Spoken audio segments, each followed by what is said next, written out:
Aka, 600 dollardan bo'lsa ham foyda qila olamizmi bulardan yo'qmi? U davrilayotib ketdi ekan, hozir juda ham arzimagan foydaga ishlab turibmiz. Juda ham trend kechib ketgan.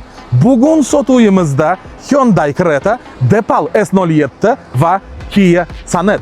Hyundai Creta'miz 2022-yil 75.000 kilometr probeg, bir pulli avtomobil, kraska top-toza, idealniy avto plus pozitsiya juda ham bogatiy. Narxiga keladigan bo'lsa 18,5 ga bosib yurishingiz mumkin. Keyingi avtomobilimiz Depal S07 2025-avtomobil. Hali nomer yo'q. 0 probegli 285 li akkumulyatorli. Bu imенно yomkist bo'yicha eng kattasi bo'ladi. Plus garantiyalari bilan buni narxi 26.900. O'zbekiston bo'yicha aniq bunaqa narxlar topish juda qiyin. Va 3-avtomobilimiz Kia Sonet. Bu ham почти yangi 2025.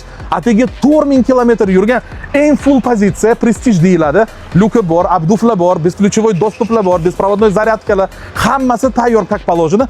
Plus katta bonusi 5% o'zimizdan variantga olishingiz mumkin. Tan narxi $19,000. Boshiga 9,000 10,000 bersanglar, ostatkiga oyma-oyga gaplashamiz. Ma'qul bo'lsa, bosib yuringlar. Xudo xolasa, shartlarimiz, narxlarimiz, kelishuvimiz sizlarga yoqishga harakatini qilamiz.